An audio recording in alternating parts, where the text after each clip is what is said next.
Hutan Soko Kembang terletak di Dusun Soko Kembang, Desa Kayu Puring, Kecamatan Petung Kriono, Kabupaten Pekalongan, Jawa Tengah.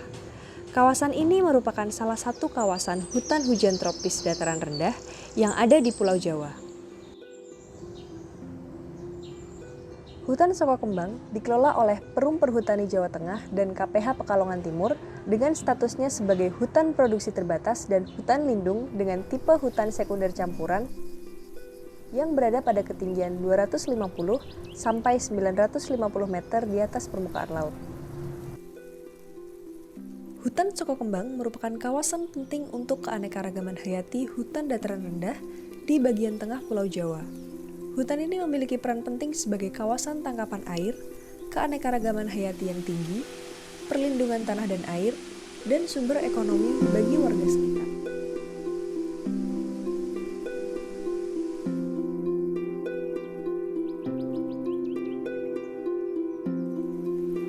Hutan seluas kurang lebih 5.000 hektar tersebut menjadi habitat bagi sejumlah satwa endemik seperti owa Jawa, lutung Jawa, rek-rekan, kukang, macan kumbang, julang emas, burung raja udang kalung biru, dan elang Jawa.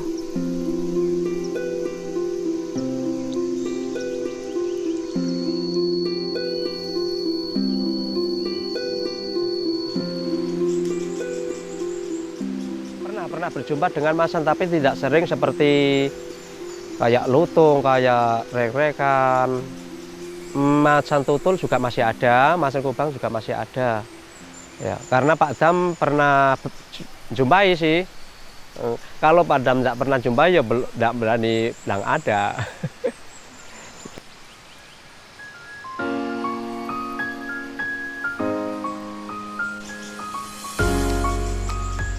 Salah satu yang istimewa di hutan Soko Kembang adalah owa Jawa.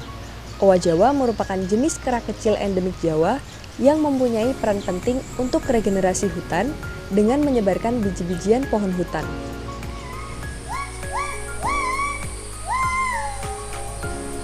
Nyanyian owa di pagi hari seperti penanda hari yang cerah dan ikatan yang kuat antar sesama anggota owa yang hidup dalam ikatan keluarga. Kelompok owa biasanya merupakan keluarga kecil yang terdiri dari 2-7 individu. Owa merupakan jenis satwa monogami yang akan tetap berpasangan ketika anak owa dewasa dan memisah dari keluarga induknya. Kalau kita bicara tahun 2006, 2007 sampai 2008 itu ya bisa dibilang ini satu tempat yang relatif bagus dibanding hutan-hutan yang lain di Jawa Tengah. Dan waktu itu kita estimasi populasinya ada sekitar 800 individu sekitaran Pegunungan Dieng. Dan konsentrasi tertinggi di Soko Kembang ini, hutan Soko Kembang di sekitar Soko Kembang ini. Dan yang menarik juga karena ini kawasan yang sebenarnya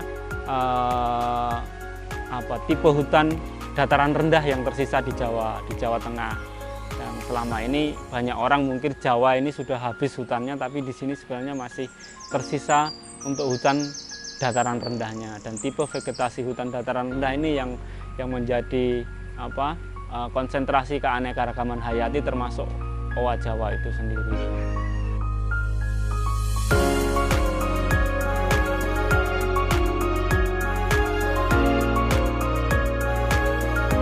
Berbeda dari owa Jawa, lutung Jawa sangat mudah dijumpai di hutan Soko Kembang.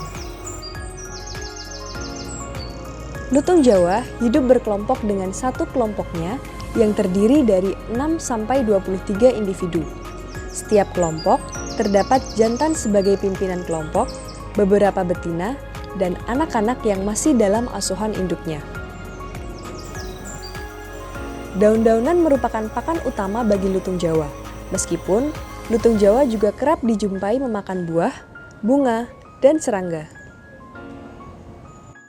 Kalau hewan yang sering keluar itu, kalau di pinggir jalan raya, itu yang paling sering ketemu orang itu tidak takut itu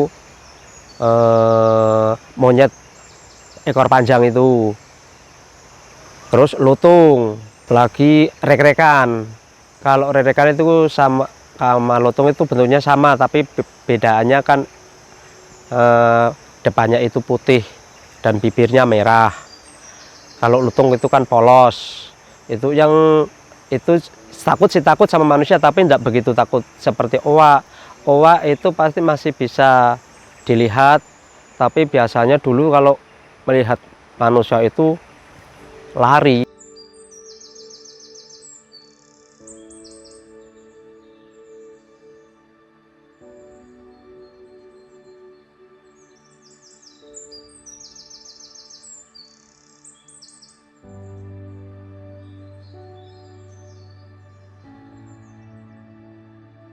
Meningkatnya kesadaran masyarakat Desa Sokokembang terhadap peran penting hutan sebagai fungsi ekologis sangatlah berpengaruh terhadap kelestarian hutan Sokokembang sampai saat ini. Meski tak dipungkiri, degradasi hutan dan perburuan masih menjadi ancaman. Kalau kita bilang konservasi ini sesuatu yang susah dipahami untuk di level tingkat bawah, maksudnya grassroots, apalagi warga sekitar hutan. Konservasi dalam artian perspektif kita sebagai peneliti ataupun pegiat konservasi primata ya mungkin berbeda dengan perspektif mereka, dan ini yang jadi bisa dibilang bagaimana menyampaikan pesan konservasi ini kepada warga sekitar hutan, tapi dengan bahasa yang mudah dipahami.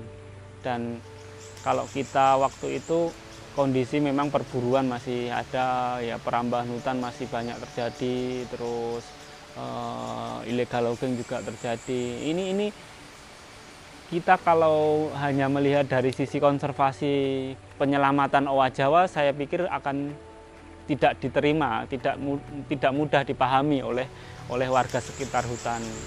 Nah, ini yang menjadi strategi kita, bagaimana membahasakan konservasi ini menjadi lebih mudah dipahami, tapi juga tidak hanya dipahami, tapi bagaimana mengajak warga sekitar hutan itu berkontribusi untuk pelestarian hutan itu sendiri.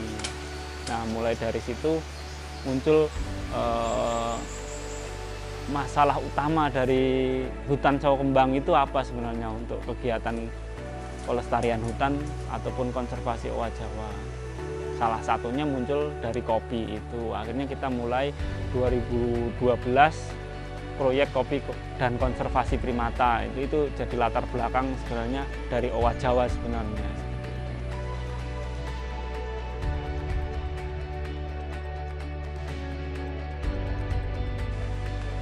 Warga Dusun Sokokembang berperan penting dalam pelestarian hutan dataran rendah ini, didampingi oleh LSM Suara Owa yang fokus terhadap konservasi owa Jawa, melakukan upaya-upaya konservatif untuk melestarikan hutan Sokokembang dengan cara membuat alternatif-alternatif untuk mengurangi ketergantungan ekonomi masyarakat Sokokembang terhadap hutan.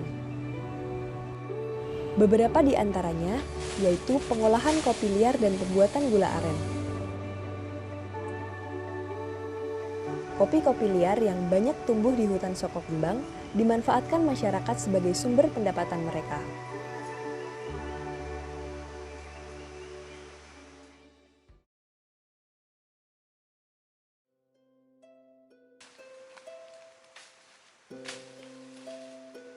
Awal aku pindah ke usaha kopi, itu awalnya sih dari pekerjaan seharian saya sih jadi pemburu liar di hutan sini, dan pembalakan itu memang yo saya lakukan karena karena urusannya urusan perut lah, urusan perut.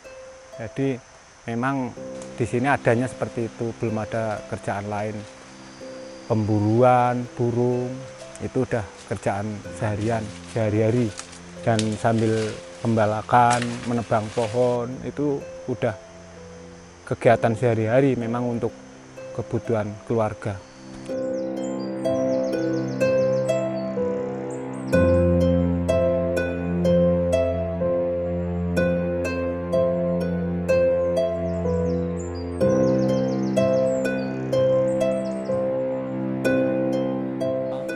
Hutan ini bukan hanya tempat owa Jawa hidup, tapi juga sumber mata pencaharian warga sekitar hutan. Ini yang jadi bahasa kita kepada warga sekitar hutan untuk mengajak ikut melestarikan hutan itu sendiri. Artinya nilai ekonomi yang ada di hutan ini bagaimana bisa terus dijaga, terus ada keberlanjutannya, juga ada nilai tambah untuk hutan itu sendiri. Nah, selanjutnya tidak hanya kopi, kita muncul beberapa produk-produk hasil hutan yang itu sangat potensial dikembangkan di kawasan penyangga ataupun hutan owa Jawa itu sendiri yang juga ada hal itu merupakan sumber pendapatan warga sekitar hutan. Nah, ini yang menjadi semangat juga akhirnya beberapa produk hasil hutan memang harusnya mempunyai nilai tambah lah untuk warga secara ekonomi, untuk hutan sendiri dan juga untuk owa Jawa sendiri. Seperti itu.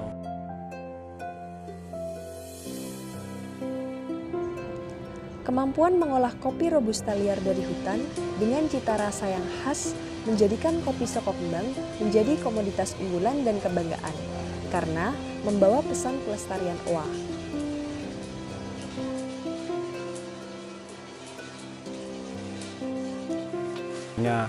Inisiatif kita bareng-bareng, kita pelajari gimana caranya untuk mengelola kopi supaya penjualannya itu harganya lebih meningkat.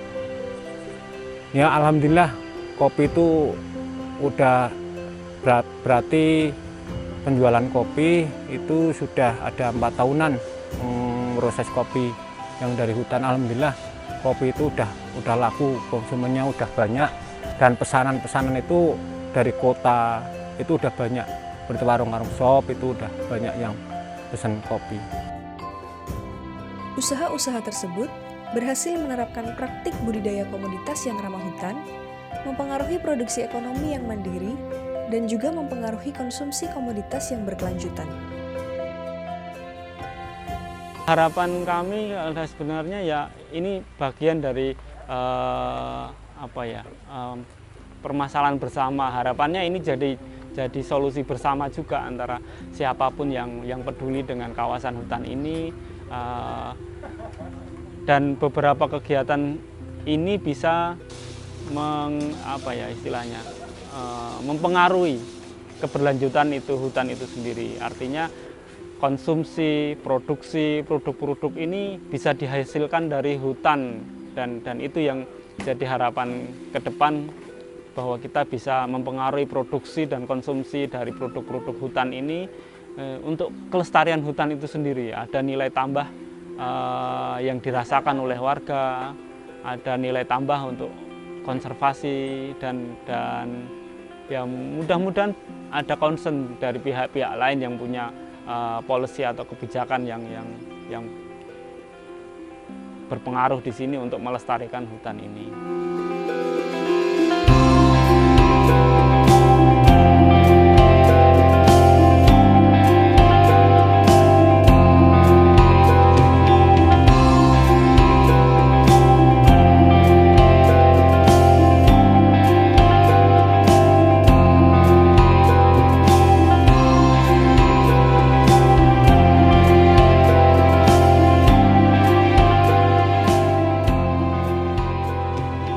Soko Kembang menjadi sebuah lokasi penting yang akan membuat kita kembali bertanya, apa kontribusi kita untuk alam?